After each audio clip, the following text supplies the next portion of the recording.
Agenda 21, Chapter 17. Protection of the oceans, all kinds of seas, including enclosed and semi-enclosed seas, and coastal areas, and the protection, rational use, and development of their living resources. 17.1. The marine environment, including the oceans and all seas and adjacent coastal areas, forms an integrated whole that is an essential component of the global life support system and a positive asset that presents opportunities for sustainable development. International law, as reflected in the provisions of the United Nations Convention on the Law of the Sea 1.2, referred to in this chapter of Agenda 21, sets forth rights and obligations of states and provides the international basis upon which to pursue the protection and sustainable development of the marine and coastal environment and its resources. This requires new approaches to marine and coastal area management and development, at the national, sub-regional, regional and global levels, approaches that are integrated in content and are precautionary and anticipatory in ambit, as reflected in the following program areas. 3. A. Integrated management and sustainable development of coastal areas, including exclusive economic zones. B. Marine environmental protection. C. Sustainable use and conservation of marine living resources of the high seas. D. Sustainable use and conservation of marine living resources under national jurisdiction. E. Addressing critical uncertainties for the management of the marine environment and climate change. F. Strengthening international, including regional, cooperation and coordination. G. Sustainable development of small islands. 17.2. The implementation by developing countries of the activities set forth below shall be commensurate with their individual technological and financial capacities and priorities in allocating resources for development needs, and ultimately depends on the technology transfer and financial resources required and made available to them. Program areas. A. Integrated management and sustainable development of coastal and marine areas, including exclusive economic zones. Basis for action. 17.3. The coastal area contains diverse and productive habitats important for human settlements, development and local subsistence. More than half the world's population lives within 60 kilometers of the shoreline, and this could rise to 3/4 by the year 2020. Many of the world's poor are crowded in coastal areas. Coastal resources are vital for many local communities and indigenous people. The Exclusive Economic Zone, EEZ, is also an important marine area where the states manage the development and conservation of natural resources for the benefit of their people. 4. Small island states or countries, these are the areas most available for development activities. 17.4. Despite national, sub-regional, regional and global efforts, current approaches to the management of marine and coastal resources have not always proved capable of achieving sustainable development, and coastal resources and the coastal environment are being rapidly degraded and eroded in many parts of the world. Objectives. 17.5. Coastal states commit themselves to integrated management and sustainable development of coastal areas and the marine environment under their national jurisdiction. To this end, it is necessary to inter alia A. Provide for an integrated policy and decision-making process, including all involved sectors, to promote compatibility and a balance of uses. B. Identify existing and projected uses of coastal areas and their interactions. C. Concentrate on well-defined issues concerning coastal management. D. Apply preventive and precautionary approaches in project planning and implementation, including prior assessment and systematic observation of the impacts of major projects. E. Promote the development and application of methods, such as national resource and environmental accounting, that reflect changes in value resulting from uses of coastal and marine areas, including pollution, marine erosion, loss of resources and habitat destruction. F. Provide access, as far as possible, for concerned individuals, groups and organizations to relevant information and opportunities for consultation and participation in planning and decision-making at appropriate levels. Activities. A. Management-related activities. 17.6. Each coastal state should consider establishing, or where necessary strengthening, appropriate coordinating mechanisms, such as a high-level policy planning body, for integrated management and sustainable development of coastal and marine areas and their resources, at both the local and national levels. Such mechanisms should include consultation, as appropriate, with the academic and private sectors, non-governmental organizations, local communities, resource user groups, and indigenous people. Such national coordinating mechanisms could provide, inter alia, for a. Preparation and implementation of land and water use and siting policies. B. Implementation of integrated coastal and marine management and sustainable development plans and programs at appropriate levels.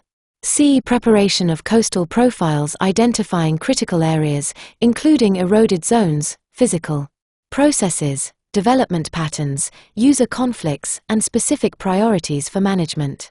D. Prior environmental impact assessment, systematic observation, and follow-up of major projects, including the systematic incorporation of results in decision-making. E. Contingency plans for human-induced and natural disasters, including likely effects of potential climate change and sea level rise, as well as contingency plans for degradation and pollution of anthropogenic origin, including spills of oil and other materials. F. Improvement of coastal human settlements, especially in housing, drinking water, and treatment and disposal of sewage, solid wastes, and industrial effluents. G. Periodic assessment of the impacts of external factors and phenomena to ensure that the objectives of integrated management and sustainable development of coastal areas and the marine environment are met. H. Conservation and restoration of altered critical habitats. I. Integration of sectoral programs on sustainable development for settlements, agriculture, tourism, fishing, ports and industries affecting the coastal area. J. Infrastructure adaptation and alternative employment. K. Human resource development and training. L. Public education, awareness and information programs. M. Promoting environmentally sound technology and sustainable practices. N. Development and simultaneous implementation of environmental quality criteria. 17.7. Coastal states, with the support of international organizations, upon request, should undertake measures to maintain biological diversity and productivity of marine species and habitats under national jurisdiction. Inter alia, these measures might include surveys of marine biodiversity, inventories of endangered species and critical coastal and marine habitats, establishment and management of protected areas, and support of scientific research and dissemination of its results. B. Data and information. 17.8. Coastal states, where necessary, should improve their capacity to collect, analyze, assess, and use information for sustainable use of resources, including environmental impacts of activities affecting the coastal and marine areas. Information for management purposes should receive priority support in view of the intensity and magnitude of the changes occurring in the coastal and marine areas. To this end, it is necessary to, inter alia, a. Develop and maintain databases for assessment and management of coastal areas and all seas and their resources. B. Develop socio-economic and environmental indicators. C. Conduct regular environmental assessment of the state of the environment of coastal and marine areas. D. Prepare and maintain profiles of coastal area resources, activities, uses, habitats and protected areas based on the criteria of sustainable development. E. Exchange information and data. 17.9. Cooperation with developing countries, and, where applicable, subregional and regional mechanisms should be strengthened to improve their capacities to achieve the above. C. International and regional cooperation and coordination. 17.10. The role of international cooperation and coordination on a bilateral basis and, where applicable, within a subregional, interregional, regional or global framework is to support and supplement National efforts of coastal states to promote integrated management and sustainable development of coastal and marine areas. 17.11. States should cooperate, as appropriate, in the preparation of national guidelines for integrated coastal zone management and development, drawing on existing experience. A global conference to exchange experience in the field could be held before 1994. Means of implementation. A. Financing and cost evaluation. 17.12. The Conference Secretariat has estimated the average total annual cost, 1993 to 2000, of implementing the activities of this program to be about $6 billion, including about $50 million from the international community on grant or concessional terms. These are indicative and order of magnitude estimates only and have not been reviewed by governments.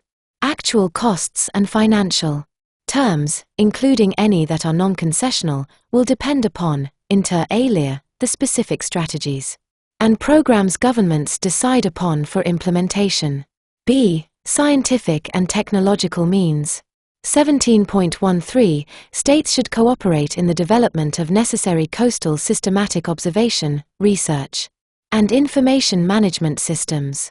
They should provide access to and transfer environmentally safe technologies and methodologies for sustainable development of coastal and marine areas to developing countries. They should also develop technologies and endogenous scientific and technological capacities. 17.14. International organizations, whether subregional, regional or global, as appropriate, should support coastal states, upon request, in these efforts, as indicated above, devoting special attention to developing countries. C. Human resource development. 17.15. Coastal states should promote and facilitate the organization of education and training in integrated coastal and marine management and sustainable development for scientists, technologists, managers, including community-based managers, and users, leaders, indigenous peoples, fisherfolk, women and youth, among others. Management and development, as well as environmental protection concerns and local planning issues, should be incorporated in educational curricula and public awareness campaigns, with due regard to traditional ecological knowledge and sociocultural values. 17.16. International organizations, whether subregional, regional or global, as appropriate, should support coastal states, upon request, in the areas indicated above, devoting special attention to developing countries. D. Capacity building. 17.17. Full cooperation should be extended, upon request, to coastal states in their capacity building efforts and, where appropriate, capacity building should be included in bilateral and multilateral development cooperation. Coastal states may consider, inter alia, A. Ensuring capacity building at the local level. B. Consulting on coastal and marine issues with local administrations, the business community, the academic sector, resource user groups and the general public. C. Coordinating sectoral programs while building capacity. D. Identifying existing and potential capabilities, facilities and needs for human resources development and scientific and technological infrastructure. E. Developing scientific and technological means and research. F. Promoting and facilitating human resource development and education. G. Supporting centers of excellence in integrated coastal and marine resource management. H. Supporting pilot demonstration programs and projects in integrated coastal and marine management. B. Marine environmental protection. Basis for action. 17.18. Degradation of the marine environment can result from a wide range of sources. Land-based sources contribute 70% of marine pollution, while maritime transport and dumping at sea activities contribute 10% each. The contaminants that pose the greatest threat to the marine environment are, in variable order of importance and depending on differing national or regional situations, sewage, nutrients, synthetic organic compounds, sediments, litter and plastics, metals, radionuclides, oil hydrocarbons and polycyclic aromatic hydrocarbons, PAHs. Many of the polluting substances originating from land-based sources are of particular concern to the marine environment, since they exhibit at the same time toxicity, persistence, and bioaccumulation in the food chain. There is currently no global scheme to address marine pollution from land-based sources. 17.19. Degradation of the marine environment can also result from a wide range of activities on land. Human settlements, land use, construction of coastal infrastructure, agriculture, forestry, urban development, tourism and industry can affect the marine environment. Coastal erosion and siltation are of particular concern. 17.20. Marine pollution is also caused by shipping and sea-based activities. Approximately 600,000 tons of oil enter the oceans each year as a result of normal shipping operations, accidents, and illegal discharges. With respect to offshore oil and gas activities, currently machinery space discharges are regulated internationally, and 6 regional conventions to control platform discharges have been under consideration. The nature and extent of environmental impacts from offshore oil exploration and production activities generally account for a very small proportion of marine pollution. 17.21. A precautionary and anticipatory rather than a reactive approach is necessary to prevent the degradation of the marine environment. This requires, inter alia, the adoption of precautionary measures, environmental impact assessments, clean production techniques, recycling, waste audits, and minimization, construction and/or improvement of sewage treatment facilities, quality management criteria for the proper handling of hazardous substances, and a comprehensive approach to damaging impacts from air, land, and water. Any management framework must include the improvement of coastal human settlements and the integrated management and development of coastal areas. Objectives. 17.22. States, in accordance with the provisions of the United Nations Convention on the Law of the Sea, on protection and preservation of the marine environment, commit themselves, in accordance with their policies, priorities, and resources, to prevent, reduce, and control degradation of the marine environment so as to maintain and improve its life support and productive capacities. To this end, it is necessary to apply preventive, precautionary, and anticipatory approaches so as to avoid degradation of the marine environment, as well as to reduce the risk of long-term or irreversible adverse effects upon it. B. Ensure prior assessment of activities that may have significant adverse impacts upon the marine environment. C. Integrate protection of the marine environment into relevant general environmental, social and economic development policies. D. Develop economic incentives, where appropriate, to apply clean technologies and other means consistent with the internalization of environmental costs, such as the polluter pays principle, so as to avoid degradation of the marine environment. E. Improve the living standards of coastal populations, particularly in developing countries, so as to contribute to reducing the degradation of the coastal and marine environment. 17.23. States agree that provision of additional financial resources, through appropriate international mechanisms, as well as access to cleaner technologies and relevant research, would be necessary to support action by developing countries to implement this commitment. Activities. A. Management-related activities. Prevention, reduction, and control of degradation of the marine environment from land-based activities. 17.24. In carrying out their commitment to deal with degradation of the marine environment from land-based activities, states should take action at the national level and, where appropriate, at the regional and sub-regional levels, in concert with action to implement Programme Area A, and should take account of the Montreal Guidelines for the protection of the marine environment from land-based sources. 17.25.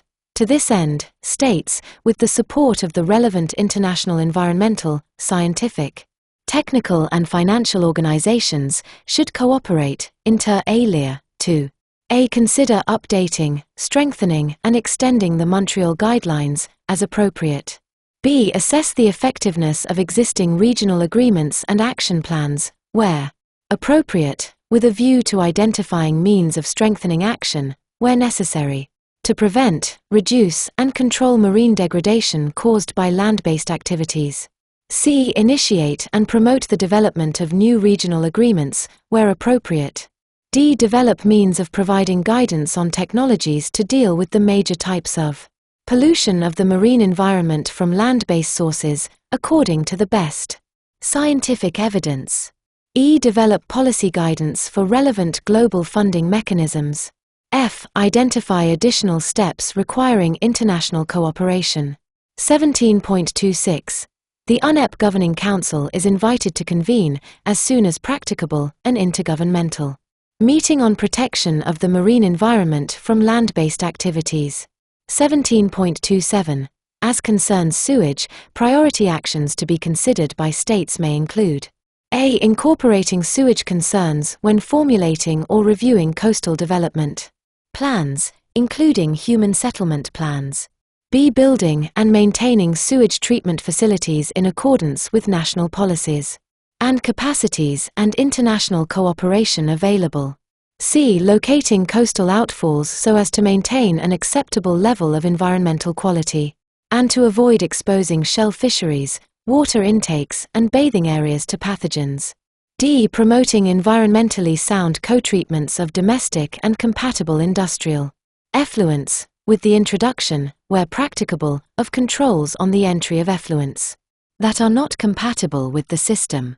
E. Promoting primary treatment of municipal sewage discharged to rivers, estuaries, and the sea, or other solutions appropriate to specific sites. F.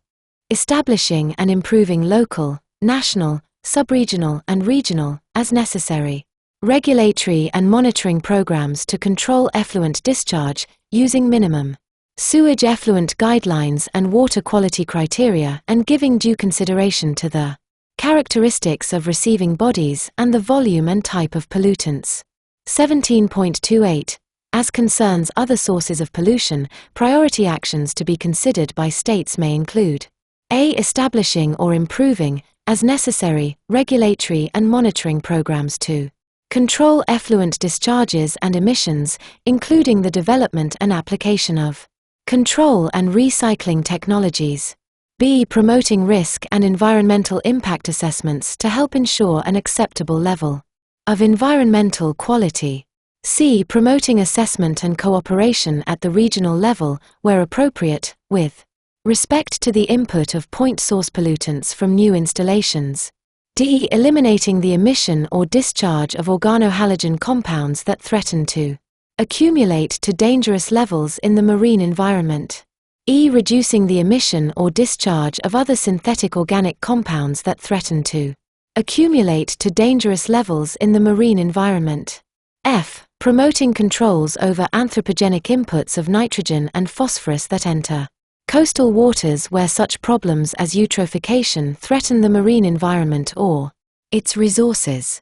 G. Cooperating with developing countries through financial and technological support to maximize the best practicable control and reduction of substances and wastes that are toxic, persistent, or liable to bioaccumulate, and to establish environmentally sound land-based waste disposal alternatives to sea dumping. H. Cooperating in the development and implementation of environmentally sound land use techniques and practices to reduce runoff to watercourses and estuaries which would cause pollution or degradation of the marine environment. I. Promoting the use of environmentally less harmful pesticides and fertilizers and alternative methods for pest control, and considering the prohibition of those found to be environmentally unsound. J. Adopting new initiatives at national, subregional, and regional levels for controlling the input of non-point source pollutants, which require broad changes in sewage and waste management, agricultural practices, mining, construction, and transportation. 17.29. As concerns physical destruction of coastal and marine areas causing degradation of the marine Environment. Priority actions should include control and prevention of coastal erosion and siltation. Due to anthropogenic factors related to, inter alia, land use and construction techniques and practices. Watershed management practices should be promoted so as to prevent, control and reduce degradation of the marine environment. Prevention, reduction, and control of degradation of the marine environment from sea-based activities. 17.30 states, acting individually, bilaterally, regionally or multilaterally and within the framework of IMO and other relevant international organizations, whether subregional, regional or global, as appropriate, should assess the need for additional measures to address degradation of the marine environment. A. From shipping, by I. Supporting wider ratification and implementation of relevant shipping conventions and protocols. 2. Facilitating the processes in I. Providing support to individual states upon request to help them overcome the obstacles identified by them. 3. Cooperating in monitoring marine pollution from ships, especially from illegal discharges, e.g., aerial surveillance, and enforcing MARPOL discharge provisions more rigorously. 4. Assessing the state of pollution caused by ships in particularly sensitive areas identified by IMO and taking action to implement applicable measures, where necessary, within such areas to ensure compliance with generally accepted international regulations. V. Taking action to ensure respect of areas designated by coastal states, within their exclusive economic zones, consistent with international law, in order to protect and preserve rare or fragile ecosystems, such as coral reefs and mangroves. 6. Considering the adoption of appropriate rules on ballast water discharge to prevent the spread of non-indigenous organisms. 7. Promoting navigational safety by adequate charting of coasts and shiprouting, as appropriate. 8. Assessing the need for stricter international regulations to further reduce the risk of accidents and pollution from cargo ships, including bulk carriers. 9. Encouraging IMO and IAEA to work together to complete consideration of a code on the carriage of irradiated nuclear fuel in flasks on board ships. X. Revising and updating the IMO Code of Safety for nuclear merchant ships, and considering how best to implement a revised code. 11. Supporting the ongoing activity within IMO regarding development of appropriate measures for reducing air pollution from ships. 12. Supporting the ongoing activity within IMO regarding the development of an international regime governing the transportation of hazardous and noxious substances carried by ships, and further considering whether the compensation funds similar to the ones established under the fund convention would be appropriate in respect of pollution damage caused by substances other than oil. B. From dumping, by I. Supporting wider ratification, implementation, and participation in relevant conventions on dumping at sea, including early conclusion of a future strategy for the London Dumping Convention. 2. Encouraging the London Dumping Convention parties to take appropriate steps to stop ocean dumping and incineration of hazardous substances. C. From offshore oil and gas platforms, by assessing existing regulatory measures to address discharges, emissions, and safety, and assessing the need for additional measures.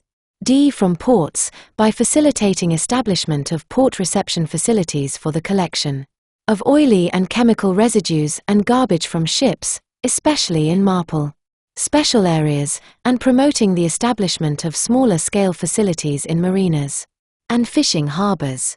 17.31 IMO and as appropriate, other competent United Nations organizations, when requested by the states concerned, should assess, where appropriate, the state of marine pollution in areas of congested shipping, such as heavily used international straits, with a view to ensuring compliance with generally accepted international regulations, particularly those related to illegal discharges from ships, in accordance with the provisions of Part 3 of the United Nations Convention on the Law of the Sea. 17.32 States should take measures to reduce water pollution caused by organotin compounds used in anti-fouling paints.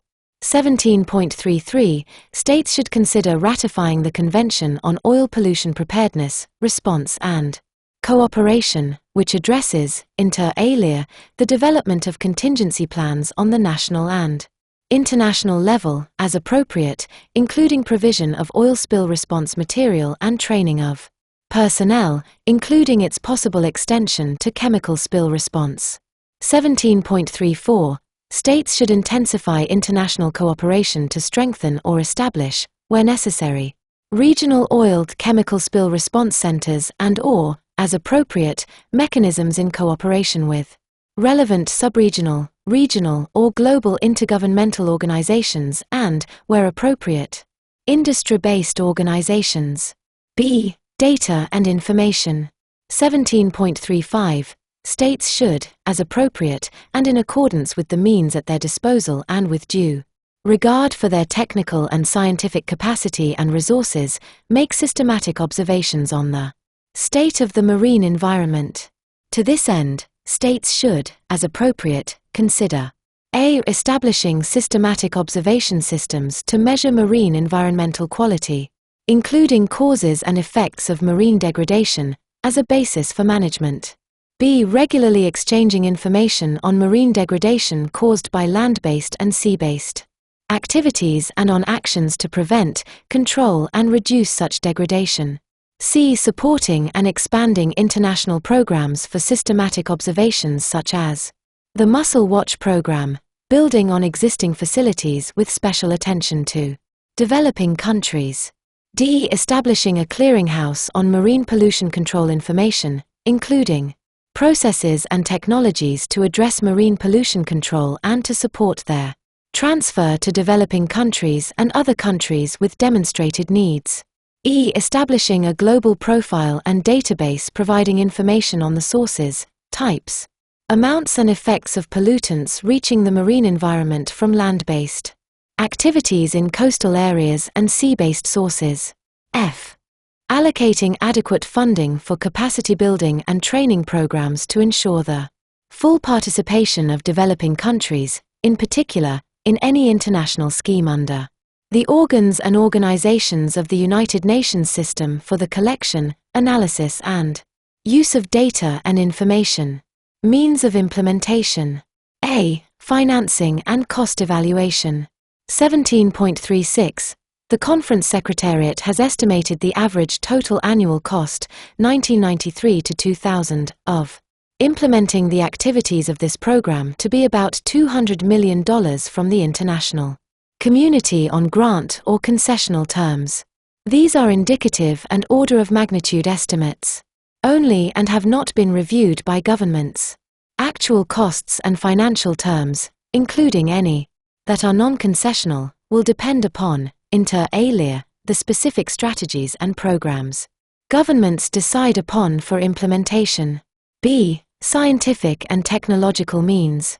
17.37 National, subregional and regional action programs will, where appropriate, require technology transfer, in conformity with Chapter 34, and financial resources, particularly where developing countries are concerned, including a. Assistance to industries in identifying and adopting clean production or cost-effective pollution control technologies. B. Planning development and application of low-cost and low-maintenance sewage installation and treatment technologies for developing countries. C. Equipment of laboratories to observe systematically human and other impacts on the marine environment. D. Identification of appropriate oil and chemical spill control materials, including low-cost, locally available materials and techniques, suitable for pollution emergencies in developing countries. E. Study of the use of persistent organohalogens that are liable to accumulate in the marine environment to identify those that cannot be adequately controlled and to provide a basis for a decision on a time schedule for phasing them out as soon as practicable. F. Establishment of a clearinghouse for information on marine pollution control, including processes and technologies to address marine pollution control and support for their Transfer to developing and other countries with demonstrated needs. C. Human resource development.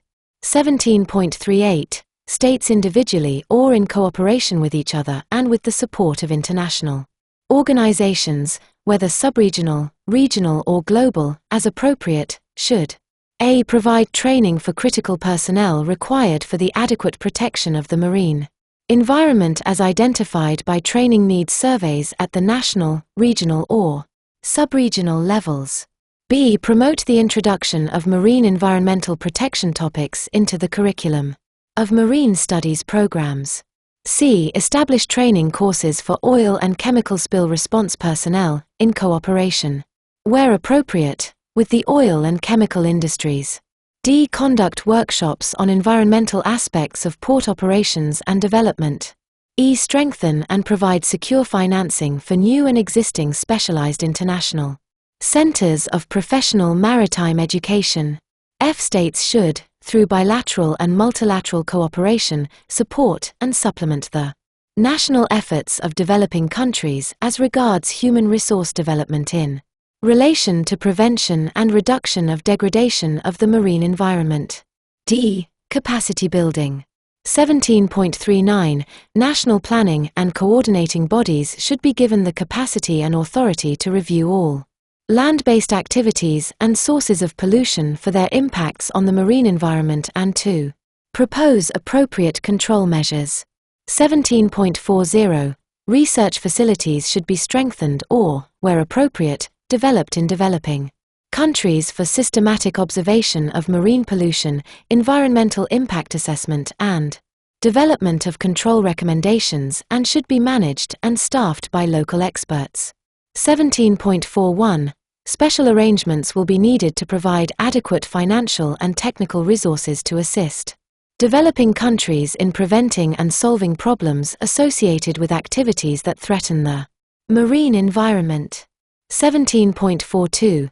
An international funding mechanism should be created for the application of appropriate sewage treatment technologies and building sewage treatment facilities, including grants or concessional loans from international agencies and appropriate regional funds, replenished at least in part on a revolving basis by user fees.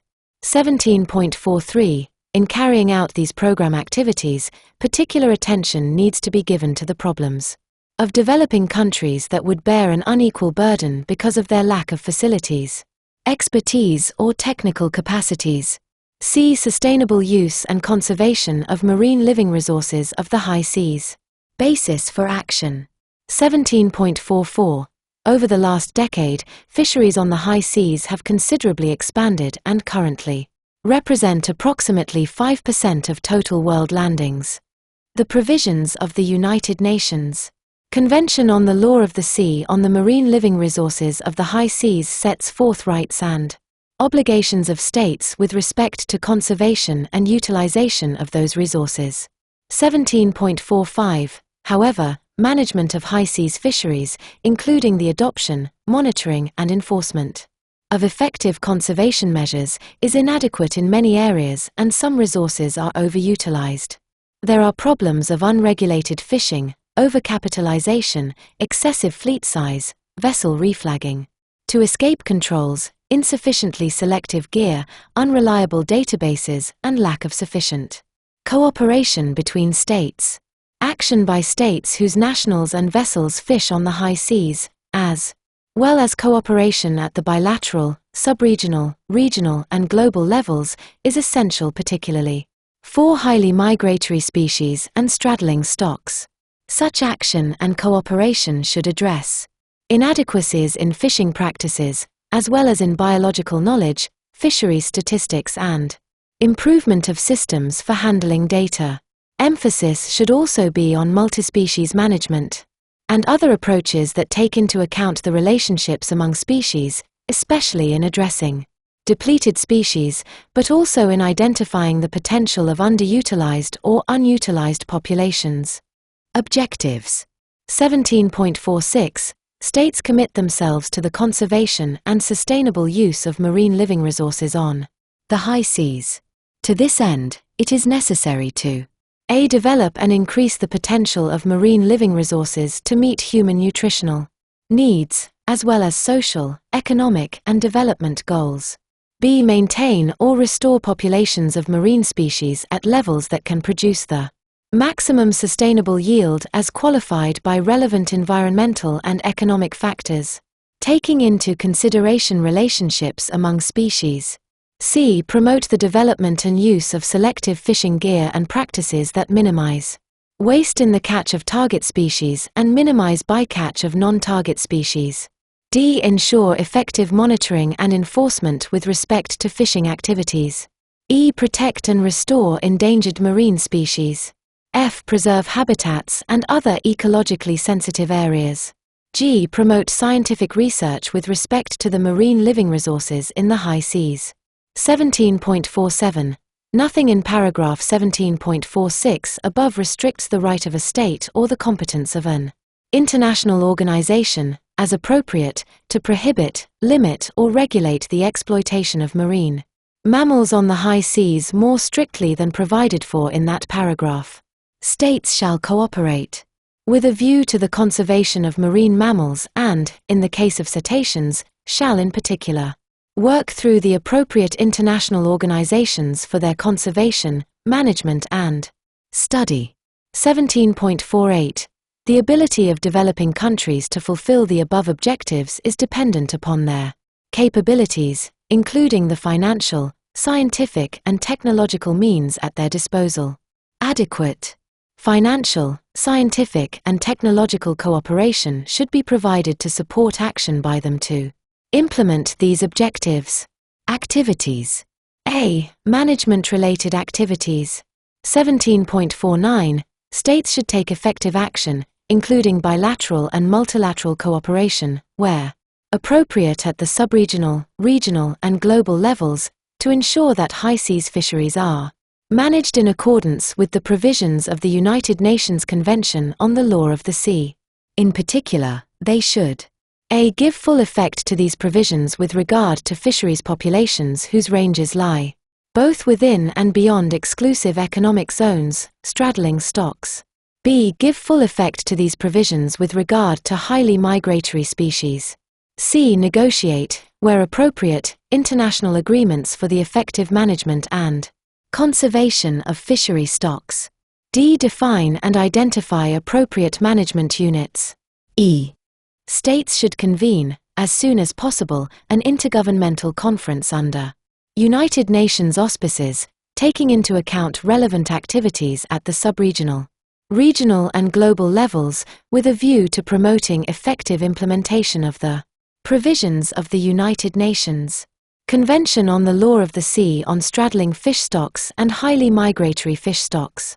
The conference, drawing, inter alia, on scientific and technical studies by FAO, should identify and assess existing problems related to the conservation and management of such fish stocks, and consider means of improving cooperation on fisheries among states, and formulate appropriate recommendations.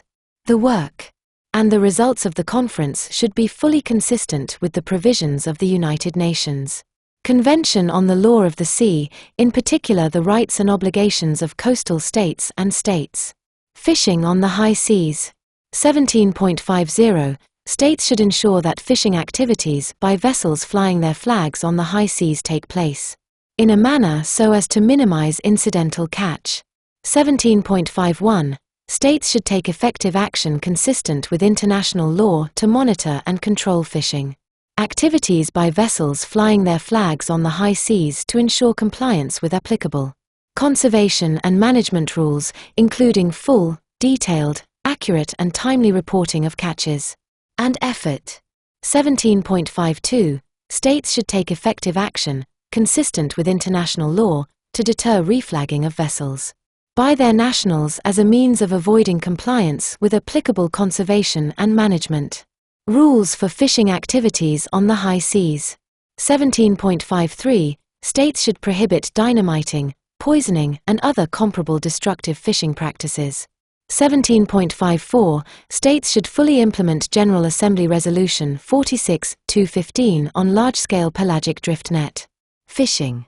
17.55 States should take measures to increase the availability of marine living resources as human food by reducing wastage, post-harvest losses and discards, and improving techniques of processing, distribution and transportation. B. Data and information. 17.56 States, with the support of international organizations, whether subregional, regional or global, as appropriate, should cooperate to a. Promote enhanced collection of data necessary for the conservation and sustainable use of the marine living resources of the high seas.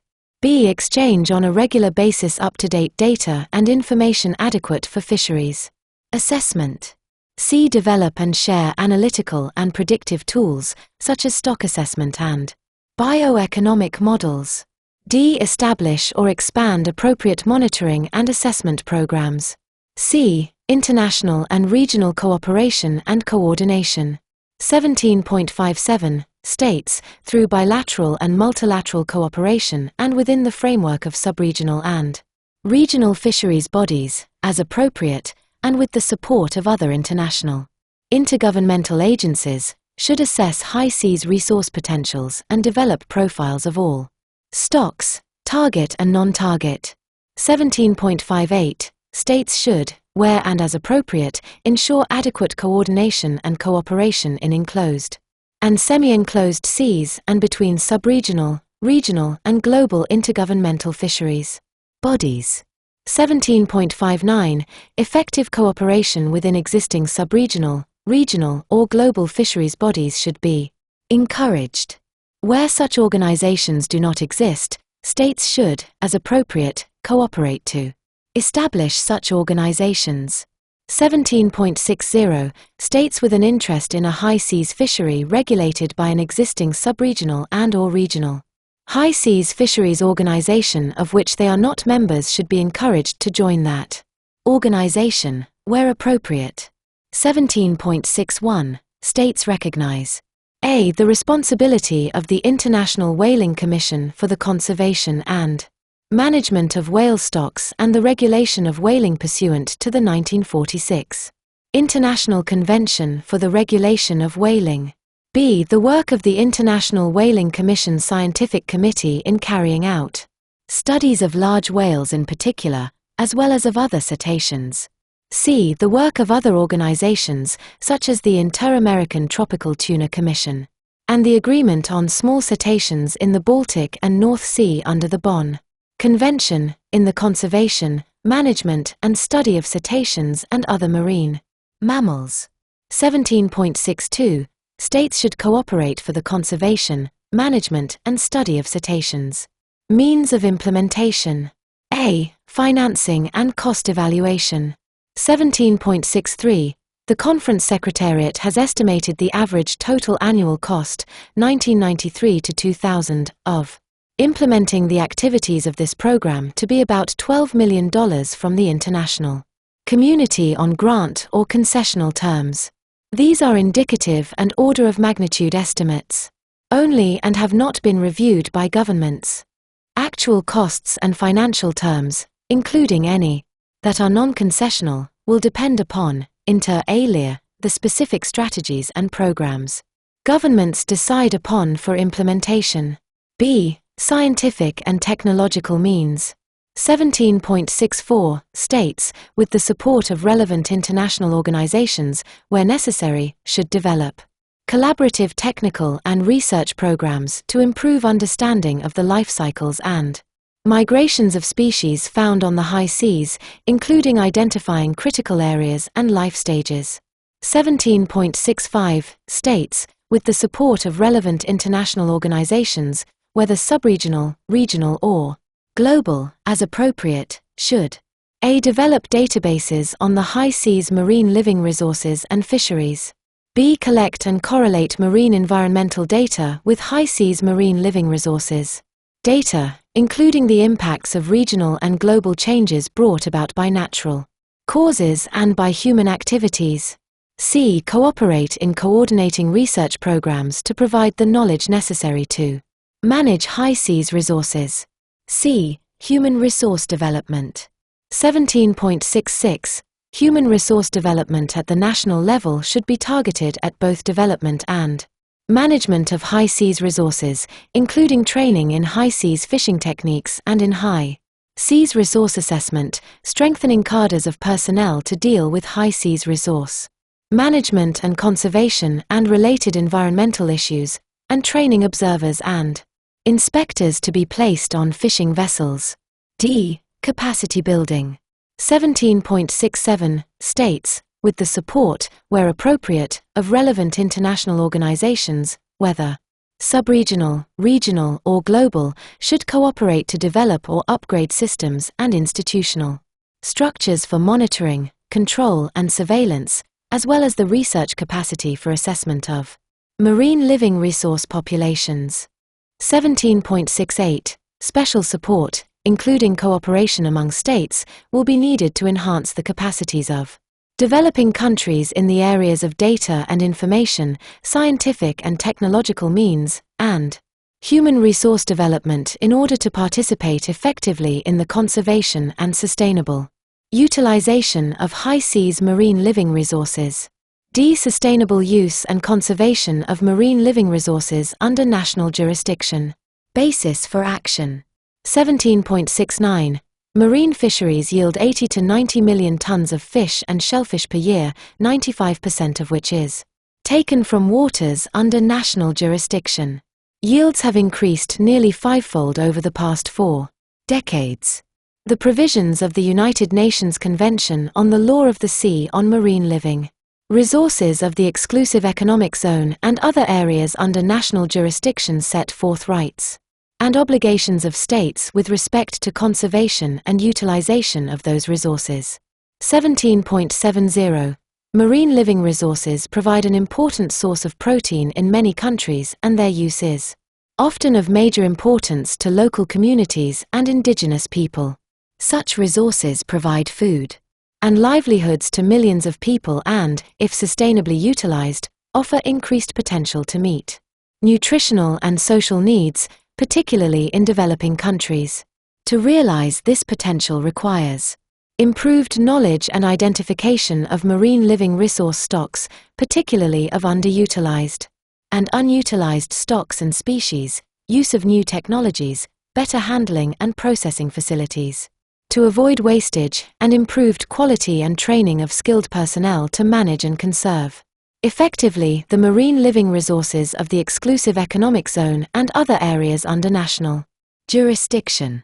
Emphasis should also be on multispecies management and other approaches that take into account the relationships among species. 17.71 fisheries in many areas under national jurisdiction face mounting problems, including local overfishing, unauthorized incursions by foreign fleets, ecosystem degradation, overcapitalization and excessive fleet sizes, under-evaluation of catch, insufficiently selective gear, unreliable databases, and increasing competition between artisanal and large-scale fishing, and between fishing and other types of activities. 17.72 problems extend beyond fisheries. Coral reefs and other marine and coastal habitats, such as mangroves and estuaries, are among the most highly diverse, integrated and productive of the Earth's ecosystems. They often serve import and ecological functions, provide coastal protection, and are critical resources for food, energy, tourism and economic development. In many parts of the world, such marine and coastal systems are under stress or are threatened from a variety of sources, both human and natural. Objectives. 17.73 coastal states, particularly developing countries and states whose economies are overwhelmingly dependent on the exploitation of the marine living resources of their exclusive economic zones, should obtain the full social and economic benefits from sustainable utilization of marine living resources within their exclusive economic zones and other areas under national jurisdiction. 17.74 states commit themselves to the conservation and sustainable use of marine living resources under national jurisdiction. To this end, it is necessary to a. develop and increase the potential of marine living resources to meet human nutritional needs, as well as social, economic, and development goals. B. Take into account traditional knowledge and interests of local communities, small-scale, artisanal fisheries, and indigenous people in development and management programs. C. Maintain or restore populations of marine species at levels that can produce the maximum sustainable yield as qualified by relevant environmental and economic factors, taking into consideration relationships among species.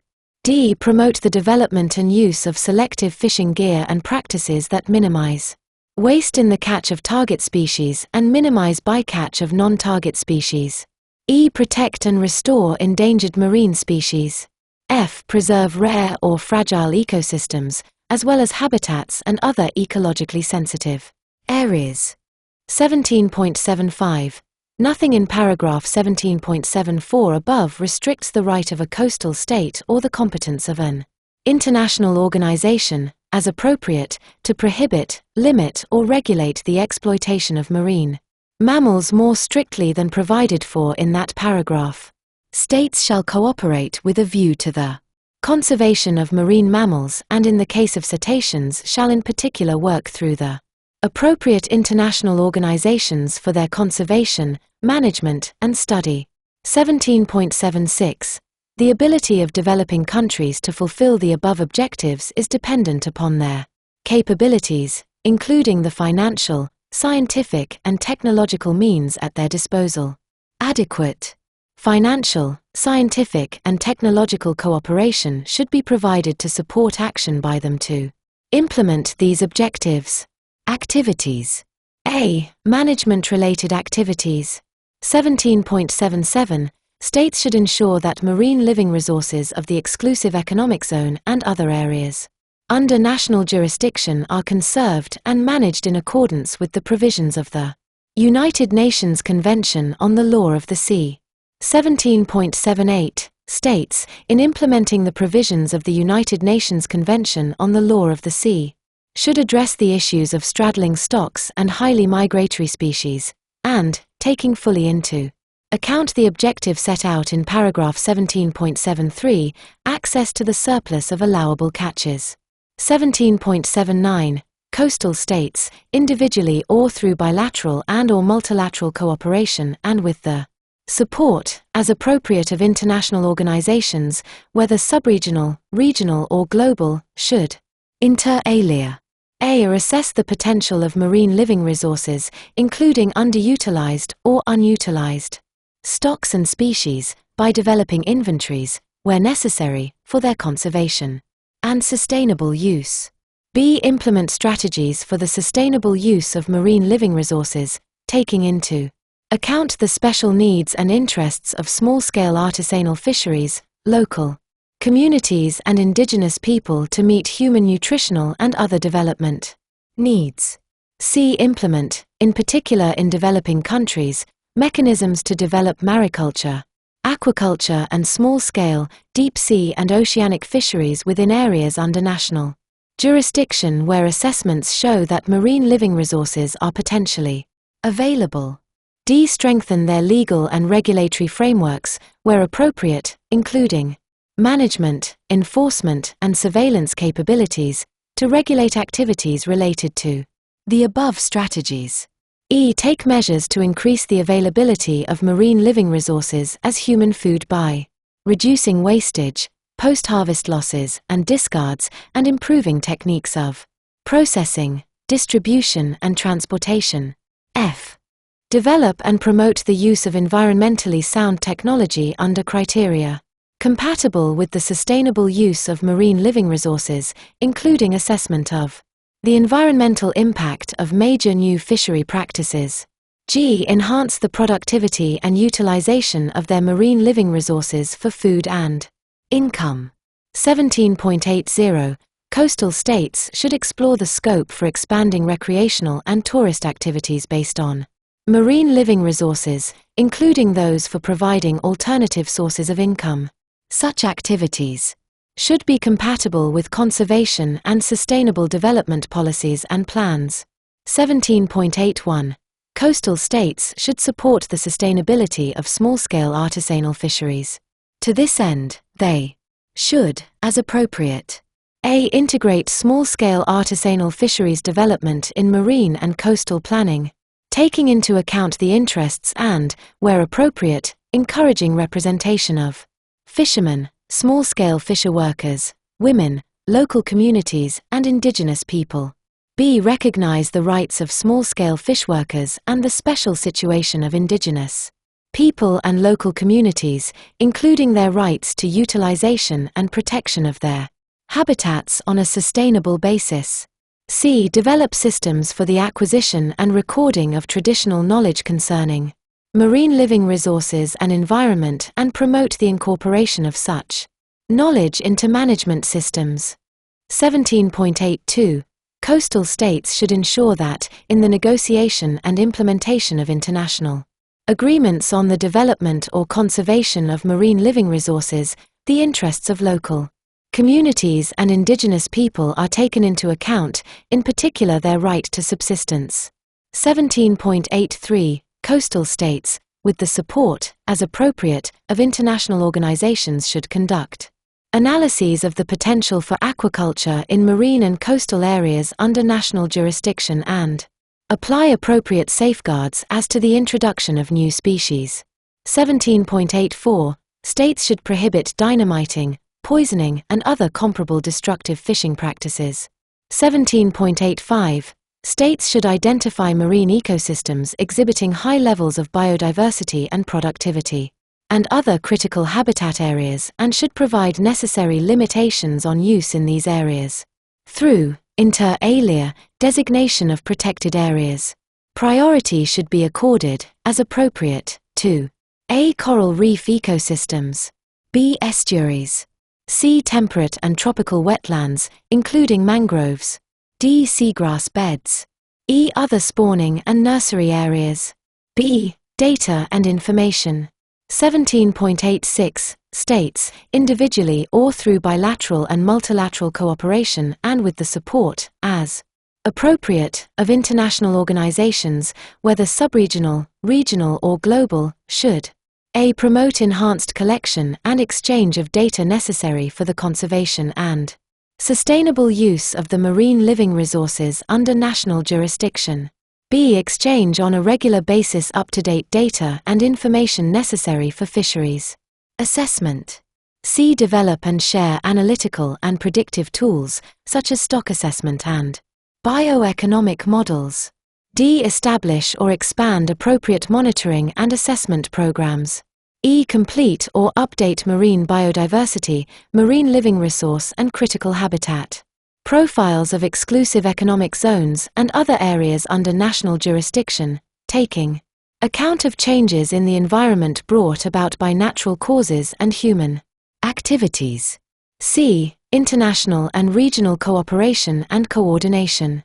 17.87. States, through bilateral and multilateral cooperation, and with the support of relevant United Nations and other international organizations, should cooperate to A. Develop financial and technical cooperation to enhance the capacities of developing countries in small-scale and oceanic fisheries, as well as in coastal aquaculture and mariculture. B. Promote the contribution of marine living resources to eliminate malnutrition and to achieve food self-sufficiency in developing countries, inter alia, by minimizing post-harvest losses and managing stocks for guaranteed sustainable yields. C. Develop agreed criteria for the use of selective fishing gear and practices to minimize waste in the catch of target species and minimize bycatch of non-target species. D. Promote seafood quality, including through national quality assurance systems for seafood, in order to promote access to markets, improve consumer confidence and maximize economic returns.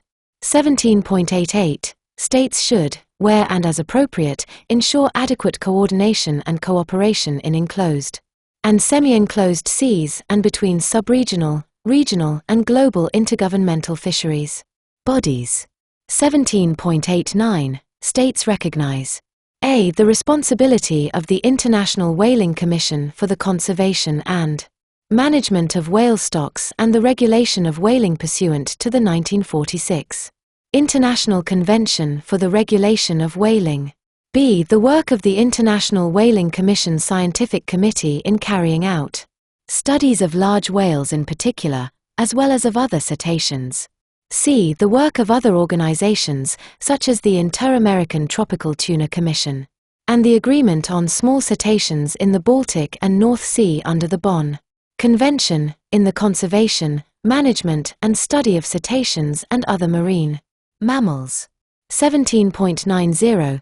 States should cooperate for the conservation, management and study of cetaceans. Means of implementation. A. Financing and cost evaluation. 17.91. The Conference Secretariat has estimated the average total annual cost, 1993 to 2000, of implementing the activities of this program to be about $6 billion, including about $60 million from the international community on grant or concessional terms. These are indicative and order of magnitude estimates only and have not been reviewed by governments.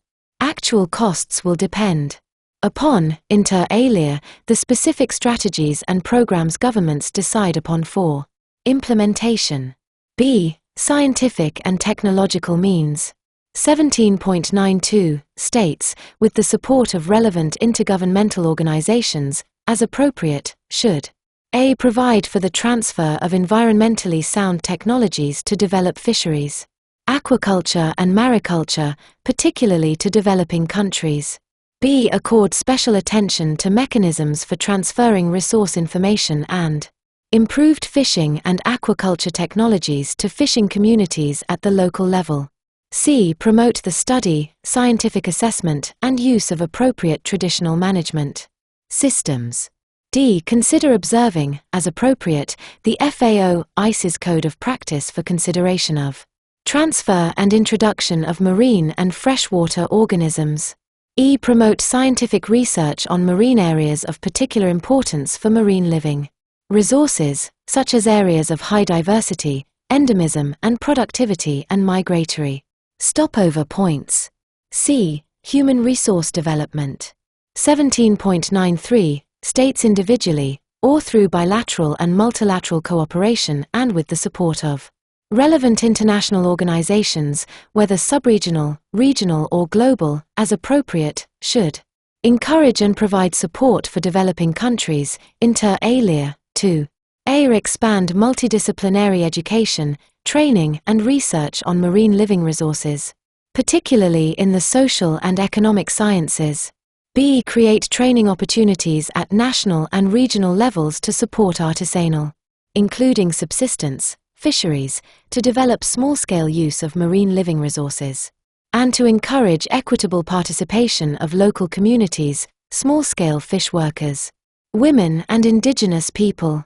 C. Introduce topics relating to the importance of marine living residential sources in educational curricula at all levels. D. Capacity building. 17.94. Coastal states, with the support of relevant subregional, regional and global agencies, where appropriate, should A. Develop research capacities for assessment of marine living resource populations and monitoring. B.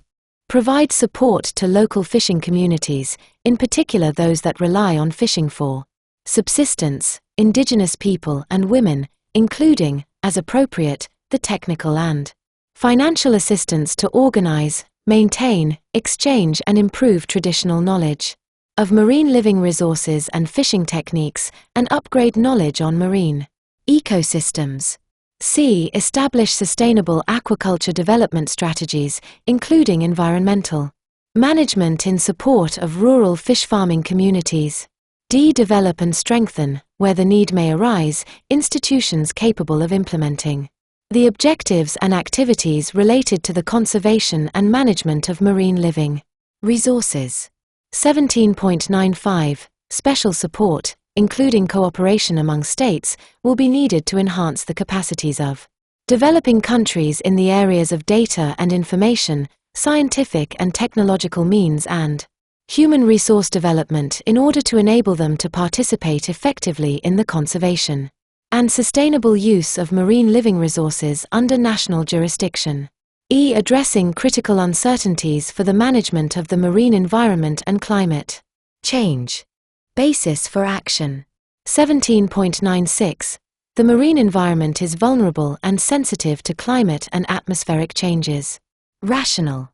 Use and development of coastal areas, all seas, and marine resources, as well as conservation of the marine environment, requires the ability to determine the present state of these systems and to predict future conditions. The high degree of uncertainty in present information inhibits effective management and limits the ability to make predictions and assess environmental change. Systematic collection of data on marine environmental parameters will be needed to apply integrated management approaches and to predict effects of global climate change and of atmospheric phenomena, such as ozone depletion, on living marine resources and the marine environment. In order to determine the role of the oceans and all seas in driving global systems and to predict natural and human-induced changes in marine and coastal environments, the mechanisms to collect, synthesize and disseminate information from research and systematic observation activities need to be restructured and reinforced considerably. 17.97. There are many uncertainties about climate change and particularly about sea level rise. Small increases in sea level have the potential of causing significant damage to small islands and low-lying coasts. Response strategies should be based on sound data. A long-term cooperative research commitment is needed to provide the data required for global climate models and to reduce uncertainty. Meanwhile, precautionary measures should be undertaken to diminish the risks and effects, particularly on small islands and on low-lying and coastal areas of the world. 17.98.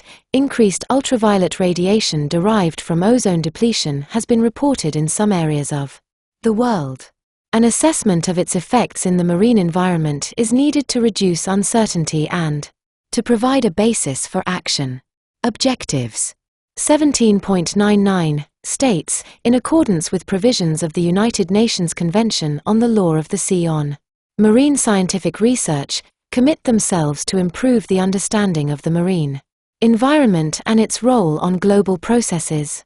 To this end, it is necessary to A. Promote scientific research on and systematic observation of the marine environment within the limits of national jurisdiction and high seas, including interactions with atmospheric phenomena, such as ozone depletion.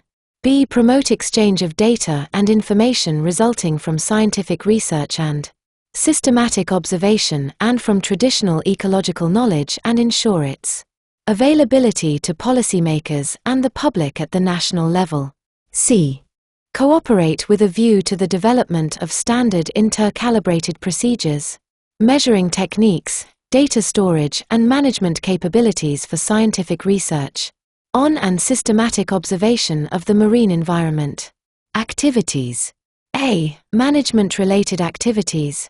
17.100 states should consider, inter alia, A. Coordinating national and regional observation programs for coastal and near-shore phenomena related to climate change and for research parameters essential for marine and coastal management in all regions.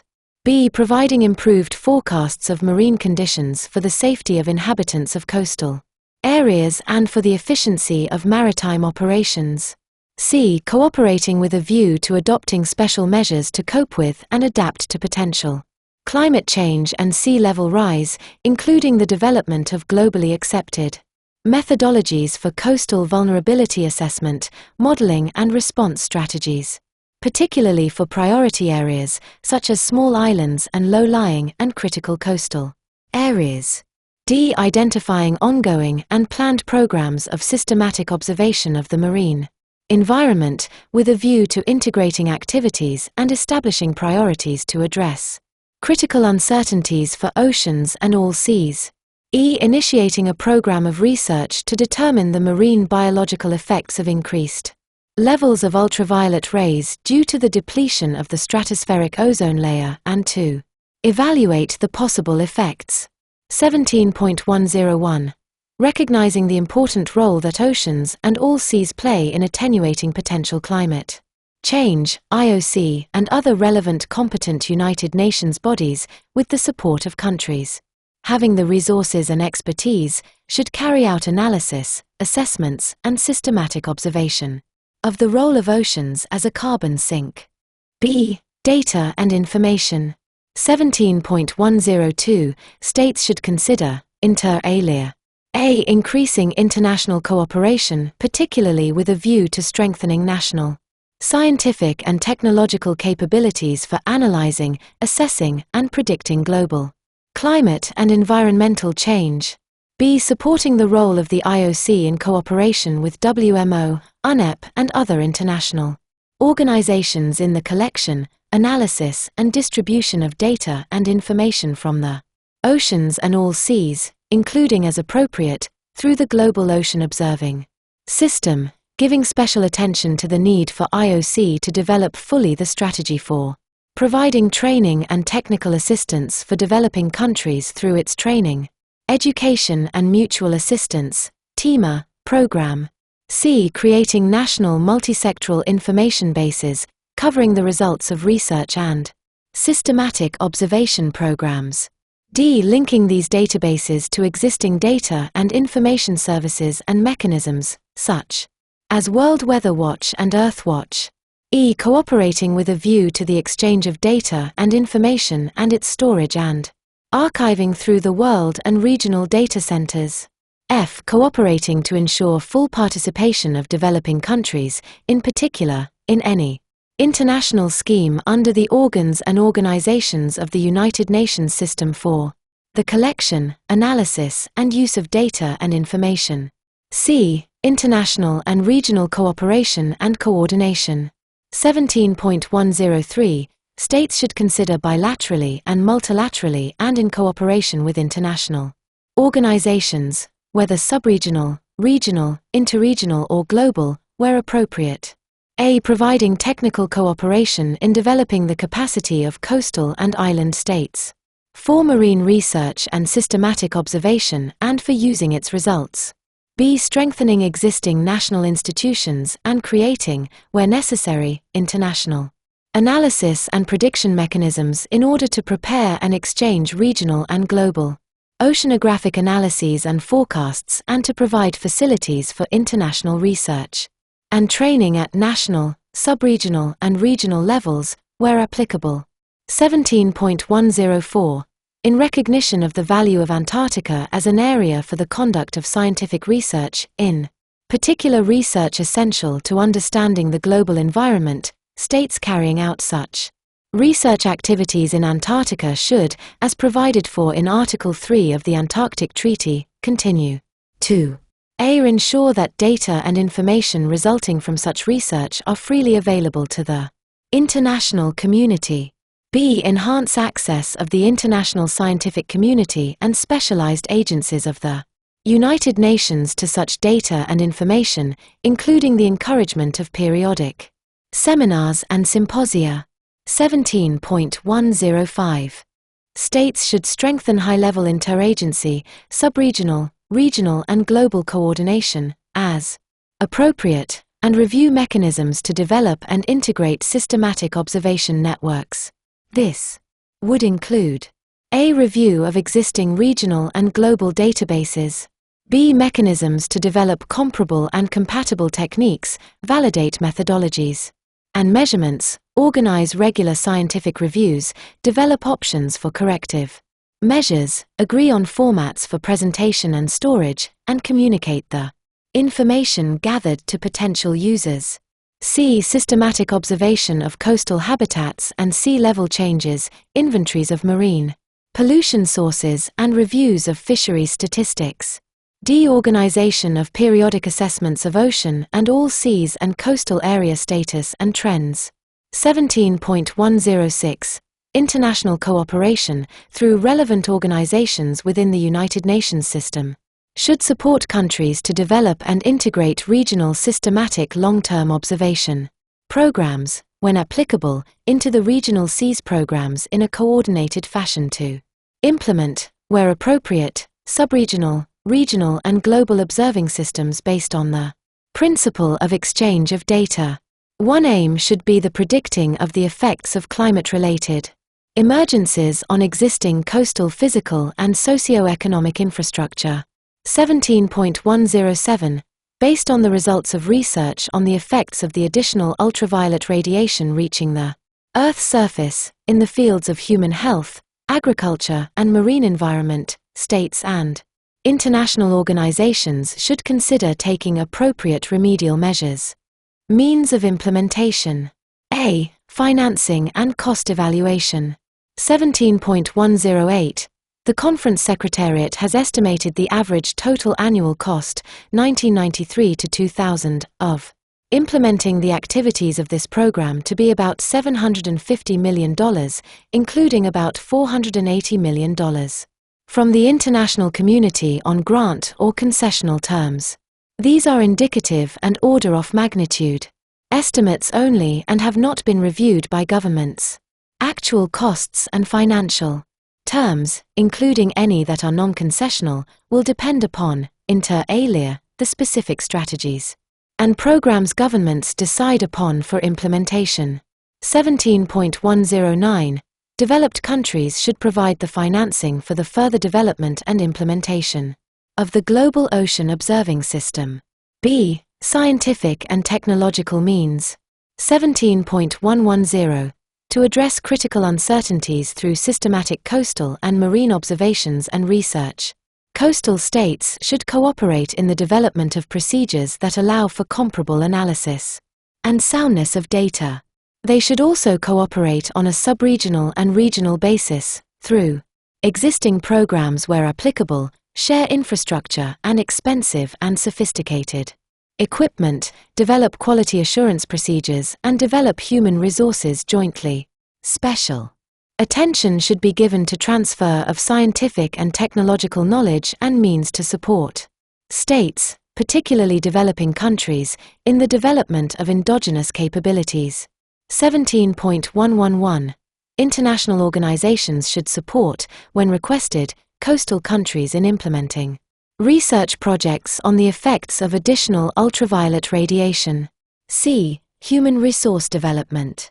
17.112 States, individually or through bilateral and multilateral cooperation and with the support, as appropriate, of international organizations whether sub-regional, regional or global, should develop and implement comprehensive programs, particularly in developing countries, for a broad and coherent approach to meeting their core human resource needs in the marine sciences. D. Capacity building. 17.113 States should strengthen or establish as necessary national scientific and technological oceanographic commissions or equivalent bodies to develop, support and coordinate marine science activities and work closely with international organizations. 17.114 States should use existing sub-regional and regional mechanisms, where applicable, to develop knowledge of the marine environment, exchange information, organize systematic observations and assessments, and make the most effective use of scientists, facilities, and equipment. They should also cooperate in the promotion of endogenous research capabilities in developing countries. F. Strengthening international, including regional, cooperation and coordination. Basis for action. 17.115 It is recognized that the role of international cooperation is to support and supplement national efforts. Implementation of strategies and activities under the program areas relative to marine and coastal areas and seas requires effective institutional arrangements at national, sub-regional, regional, and global levels, as appropriate. There are numerous national and international, including regional, institutions, both within and outside the United Nations system, with competence in marine issues. And there is a need to improve coordination and strengthen links among them. It is also important to ensure that an integrated and multi-sectoral approach to marine issues is pursued at all levels. Objectives. 17.116 States commit themselves, in accordance with their policies, priorities, and resources, to promote institutional arrangements necessary to support the implementation of the program areas in this chapter. To this end, It is necessary, as appropriate, to a. Integrate relevant sectoral activities addressing environment and development in marine and coastal areas at national, sub-regional, regional and global levels, as appropriate. B. Promote effective information exchange and, where appropriate, institutional linkages between bilateral and multilateral national, regional, sub-regional and interregional institutions dealing with environment and development in marine and coastal areas. C. Promote within the United Nations system regular intergovernmental review and consideration of environment and development issues with respect to marine and coastal areas.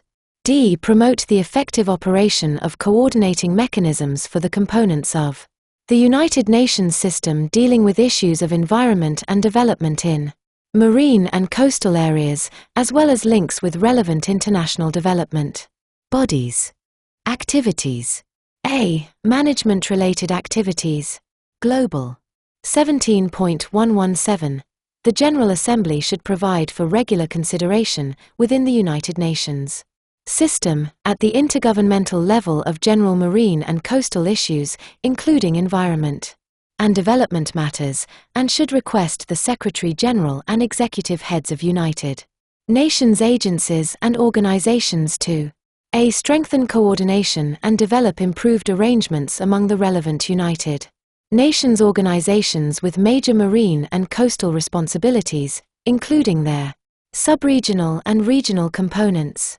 B. Strengthen coordination between those organizations and other United Nations organizations, institutions, and specialized agencies dealing with development, trade and other related economic issues, as appropriate. C. Improve representation of United Nations agencies dealing with the marine environment in United Nations system-wide coordination efforts. D. Promote, where necessary, greater collaboration between the United Nations agencies and sub-regional and regional coastal and marine programs. E. Develop a centralized system to provide for information on legislation and advice on implementation of legal agreements on marine environmental and development issues. 17.118. States recognize that environmental policies should deal with the root causes of environmental degradation, thus preventing environmental measures from resulting in unnecessary restrictions to trade. Trade policy measures for environmental purposes should not constitute a means of arbitrary or unjustifiable discrimination or a disguised restriction on international trade.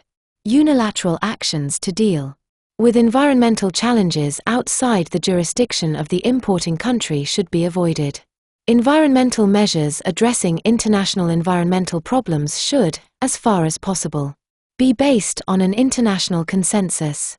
Domestic measures targeted to achieve certain environmental objectives may need trade measures to render them effective. Should trade policy measures be found necessary for the enforcement of environmental policies, certain principles and rules should apply. These could include, inter alia, the principle of non-discrimination, the principle that the trade measure chosen should be the least trade restrictive necessary to achieve the objectives, an obligation to ensure transparency in the use of trade measures related to the environment and to provide adequate notification of national regulations, and the need to give consideration to the special conditions and development requirements of developing countries as they move towards internationally agreed environmental objectives. Sub-regional and regional. 17.119. States should consider, as appropriate, a. Strengthening and extending where necessary, intergovernmental regional cooperation. The regional seas programs of UNEP, regional and sub-regional fisheries organizations and regional commissions. B. Introduce, where necessary, coordination among relevant United Nations and other multilateral organizations at the sub-regional and regional levels, including consideration of co-location of their staff. C. Arrange for periodic intra-regional consultations. D. Facilitate access to and use of expertise and technology through relevant national bodies to sub-regional and regional centers and networks, such as the regional centers for Marine technology. B. Data and information. 17.120. States should, where appropriate, A. Promote exchange of information on marine and coastal issues. B. Strengthen the capacity of international organizations to handle information and support the development of national, sub-regional and regional data and information systems, where appropriate. This could also include networks linking countries with comparable environmental problems. C. Further develop existing international mechanisms such as Earthwatch and GSAMP. Means of implementation. A. Financing and cost evaluation. 17.121. The Conference Secretariat has estimated the average total annual cost, 1993 to 2000, of implementing the activities of this program to be about $50 million from the international community on grant or concessional terms. These are indicative and order of magnitude estimates only and have not been reviewed by governments. Actual costs and financial terms, including any that are non-concessional, will depend upon, inter alia, the specific strategies and programs governments decide upon for implementation. B. Scientific and technological means, human resource development and capacity building. 17.122. The means of implementation outlined in the other program areas on marine and coastal issues. Under the sections on scientific and technological means, human resource development and capacity building, are entirely relevant for this program area as well. Additionally, states should, through international cooperation, develop a comprehensive program for meeting the core human resource needs in marine sciences at all levels. G. Sustainable development of small islands. Basis for action. 17.123. Small island developing states and islands supporting small communities are a special case both for environment and development. They are ecologically fragile and vulnerable. Their small size, limited resources, geographic dispersion, and isolation from markets place them at a disadvantage economically and prevent economies of scale. For small island developing states, the ocean and coastal environment is of strategic importance and constitutes a valuable development resource. 17.124. Their geographic isolation has resulted in their habitation of a comparatively large number of unique species of flora and fauna, giving them a very high share of global biodiversity. They also have rich and diverse cultures with special adaptations to island environments and knowledge of the sound management of island resources. 17.125. Small island developing states have all the environmental problems and challenges of the coastal zone concentrated in a limited land area. They are considered extremely vulnerable to global warming and sea level rise, with certain small low-lying islands facing the increasing threat of the loss of their entire national territories. Most tropical islands are also now experiencing the more immediate impacts of increasing frequency of cyclones, storms and hurricanes associated with climate change. These are causing major setbacks to their socio-economic development. 17.126. Because small island development options are limited, there are special challenges to planning for and implementing sustainable development. Small island developing states will be constrained in meeting these challenges without the cooperation and assistance of the international community. Objectives. 17.127. States commit themselves to addressing the problems of sustainable development of small island developing states. To this end, it is necessary: A. To adopt and implement plans and programs to support the sustainable development and utilization of their marine and coastal resources, including meeting essential human needs, maintaining biodiversity, and improving the quality of life for island people. B. To adopt measures which will enable small island developing states to cope effectively, creatively and sustainably with environmental change and to mitigate impacts and reduce the threats posed to marine and coastal resources. Activities. A. Management-related activities. 17.128. Small island developing states, with the assistance as appropriate of the international community and on the basis of existing work of national and international organizations, should a. Study the special environmental and developmental characteristics of small islands, producing an environmental profile and inventory of their natural resources, critical marine habitats and biodiversity. B. Develop techniques for determining and monitoring the carrying capacity of small islands under different development assumptions and resource constraints. C. Prepare medium and long-term plans for sustainable development that emphasize multiple use of resources, integrate environmental considerations with economic and sectoral planning and policies, define measures for maintaining cultural and biological diversity and conserve endangered species and critical marine habitats.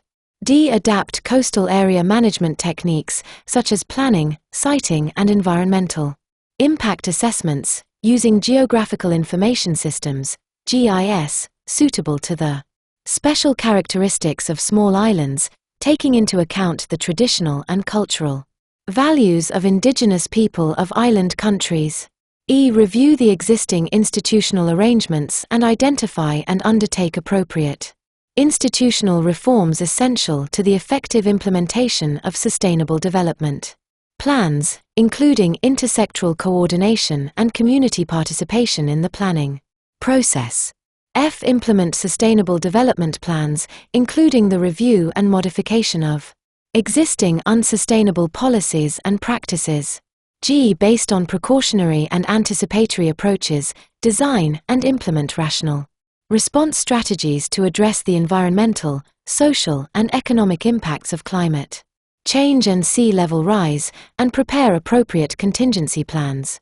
H. Promote environmentally sound technology for sustainable development within small island developing states and identify technologies that should be excluded because of their threats to essential island ecosystems.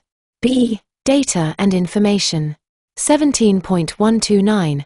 Additional information on the geographic, environmental, cultural, and socio-economic characteristics of islands should be compiled and assessed to assist in the planning process.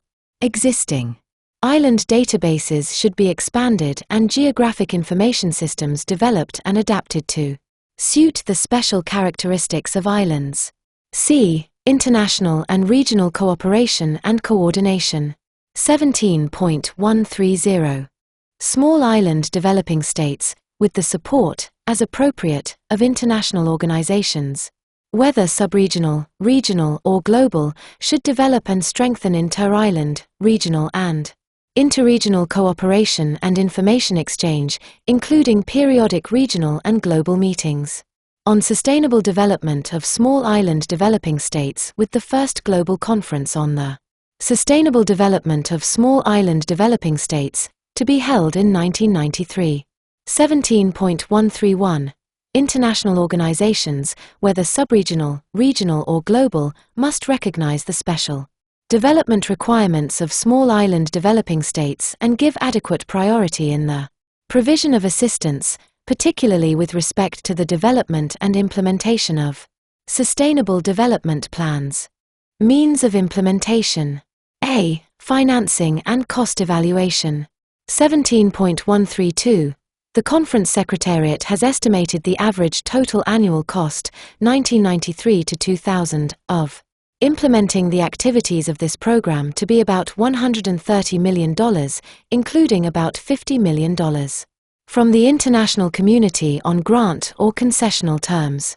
These are indicative and order of magnitude estimates only and have not been reviewed by governments. Actual costs and financial terms, including any that are non-concessional, will depend upon, inter alia, the specific strategies and programs governments decide upon for implementation. B. Scientific and technical means. 17.133. Centers for the Development and Diffusion of Scientific Information and Advice on Technical Means and Technologies appropriate to small island developing states, especially with reference to the management of the coastal zone, the exclusive economic zone and marine resources, should be established or strengthened, as appropriate, on a regional basis. C. Human resource development. 17.134. Since populations of small island developing states cannot maintain all necessary specializations, training for integrated coastal management and development should aim to produce cadres of managers or scientists, engineers, and coastal planners able to integrate the many factors that need to be considered in integrated coastal management. Resource users should be prepared to execute both management and protection functions and to apply the polluter pays principle and support the training of their personnel. Educational systems should be modified to meet these needs and special training programs developed in integrated island management and development. Local planning should be integrated in educational curricula of all levels and public awareness campaigns developed with the assistance of non-governmental organizations and indigenous coastal populations. D. Capacity building. 17.135. The total capacity of small island developing states will always be limited. Existing capacity must therefore be restructured to meet efficiently the immediate needs for sustainable development and integrated management. At the same time, adequate and appropriate assistance from the international community must be directed at strengthening the full range of human resources needed on a continuous basis to implement sustainable development plans. 17.136. New technologies that can increase the output and range of capability of the limited human resources should be employed to increase the capacity of very small populations to meet their needs. The development and application of traditional knowledge to improve the capacity of countries to implement sustainable development should be fostered. Notes. 1. References to the United Nations Convention on the Law of the Sea in this chapter of Agenda 21 do not prejudice the position of any state with respect to signature, ratification of or accession to the Convention. 2. References to the United Nations Convention on the Law of the Sea in this chapter of Agenda 21 do not prejudice the position of states which view the Convention as having a unified character. 3. Nothing in the program areas of this chapter should be interpreted as prejudicing the rights of the states involved in a dispute of sovereignty or in the delimitation of the maritime areas concerned.